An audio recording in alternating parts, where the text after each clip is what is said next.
Is God separate to the mind? I mean, what is the relationship between God and mind?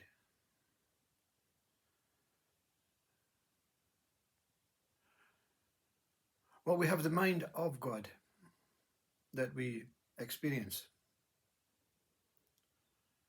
Let's not look at God as any particular thing. We have this specialized mind, this wise mind, the mind of existence, the mind of knowledge, knowing. This mind has not been taught to you. It has not been shared with you. It is the whole mind of what you know. Before names, identities, words, languages, shapes, colors, memories, time, past. Before all that, you are living proof of this wise mind. It's wisdom to know that you exist, that you're alive. It is true wisdom. It is true what we call gratitude, but it's the same. It's wisdom to know of the gratefulness that one is to be gifted with this incredible, mystical, and magical experience. And that's the mind of God. Nothing more, nothing less. Be here. Be here. And live out the mind of myself.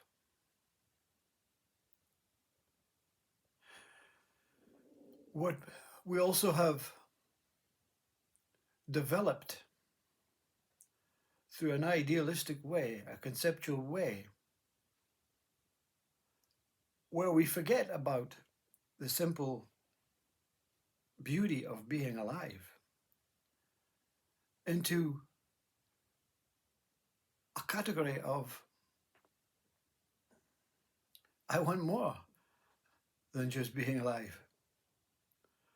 I want to know more about my life. And that really is a genuine thing, because to understand the mind of God is to understand fully what God is. And to understand what fully what God is thinking with this wise mind into your same wise mind, to give you the opportunity to discover the relationship you have with God as this mind.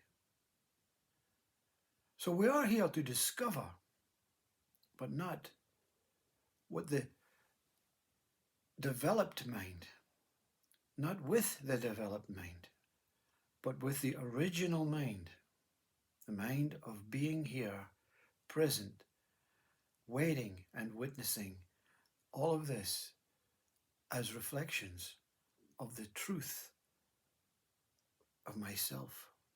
Same name as God, myself. The developed mind wants to know more about the relationship, the body, the vessel that has been given as a gift,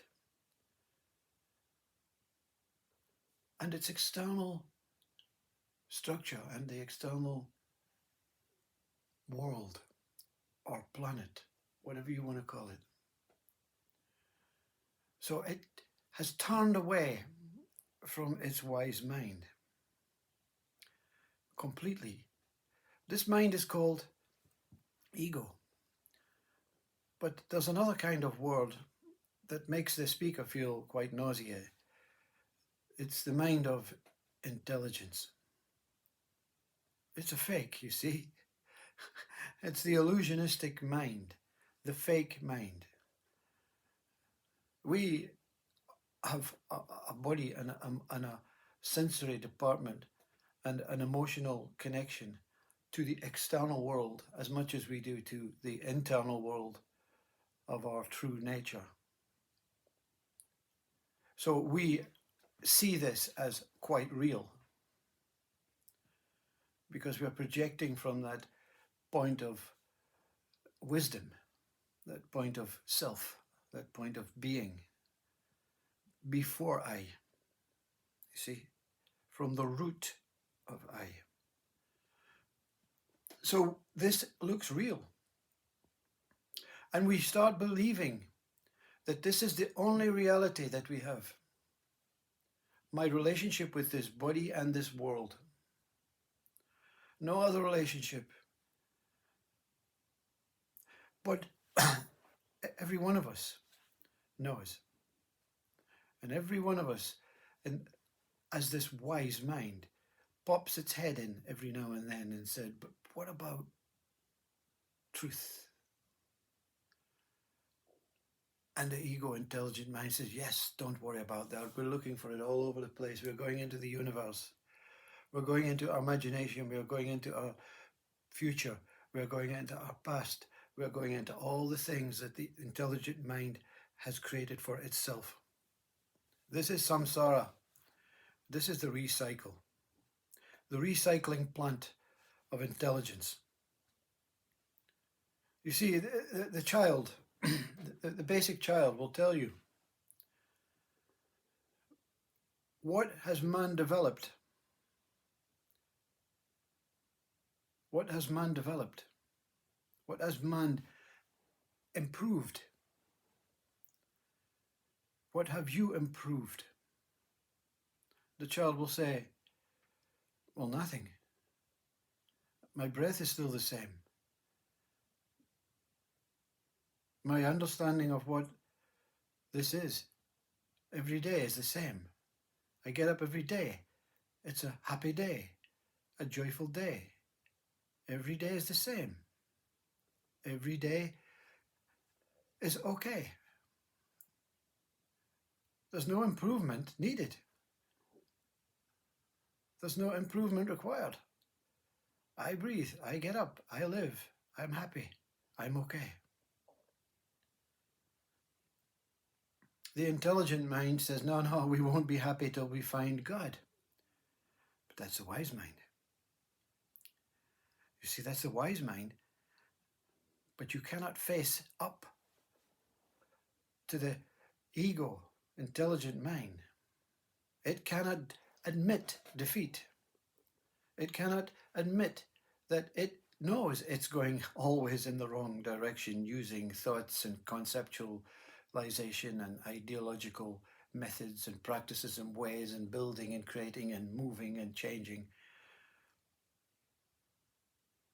It will not surrender. Therefore, it will die. It invents death for itself. It says, when the body dies, I'm off. I'm also going to chop my head off. I'm glad the body is dying, says ego, because I'm so happy when I die. And this I is the problem. This intelligent I know. I am the one that created that building. I am the one that knows God. I am the one that has found enlightenment. I am the one. I am the big wave in the ocean, as Papaji says, the big wave in the ocean. You know, I am the big wave in the ocean. And the next day, you get robbed. You're sacked from your job. I'm the little wave in the ocean. But the ocean is the same water. It's the child. The ocean is a child. Everything is okay. Everything is the same water.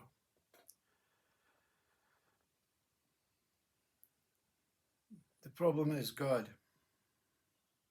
You can call it whatever you like. It could be called consciousness, God consciousness, God mind, God consciousness. The essence of the connection of what you have within, not to this world alone, but to the world that where you originate from, the root of your I. And this God mind is turning up so much more. No choices now, you see. And that's the beauty of this God when it devours you up with love. Devours you up. Chases your ego away. Cuts it up with a knife. And then gives it a little seed so that it can grow back in again. So that the ego can witness wisdom. Witness what it was paid not to do. Not to be intelligent, not to be a human, evolved entity of, I am a creation. I can create better than God. I can create robots. God can't do that, you see. I'm much better than God, much more equipped. This God is just a fallacy. Just a pooh. That's ego and its arrogance, you see. Just before it dies, you see, just before it dies, it reaches this point of superiority, you know, or inferiority. Either way, it reaches the end, the wall. It can't get over any wall. It can't get over the wall of I want to die, and it can't get over the wall of I want to take over the whole world. And then a tap on the shoulder comes. This is through experience. This is the awakening that Eckhart Tolle talks about. When there's a moment when you say, what the fuck's going on? Who am I? Boom. Choice is over. No choices now. No choices to go up, no choices to go down, just choices to be the wisdom. You know? Wisdom. Be grateful for your body, grateful for your breath, grateful for life. And don't try and improve it or disprove it. Just be it. Be here now, as Ram Dass says. The power of now, as Eckhart Tolle say. And as God revealed this wisdom in one moment. We call it awareness, presence, beingness, stillness, here-ness, now-ness. It is infinite, immortal. It's your original state, beyond I. See? Beyond I. Everyone says, be I am. God says, no, I'm even taking that away. I'm taking that away so you can go to the place of Rumi and see how paradisial this life is without intelligence, without that needing, wanting, associating, believing, hoping, attaching, relating mind. That is sure to die. Believe you me, when it dies, it's painful, but it's replaced with so much joy, so much happiness, so much love, and so much that you cannot separate yourself from Jesus, God, Buddha. There is no separation, you see? That's the ego, the divisive mind, the warrior, the peacemaker, the one that wants to change the wisdom of God, wants to change nature, wants to improve once more. This mind will die. Soon. For you, I hope. For me, no choices. I am now the slave of God, the slave of the wise mind. But I'm no longer the slave of the intelligent mind. That mind is just, it's just a sick disease. It's a sick disease. When you have to face up to an employer and they say, go and do that. And your intelligent mind, which still exists, says, I don't think that's quite safe. And God's mind says, just do it. just do it. Just go through with it. Because they don't know what you know.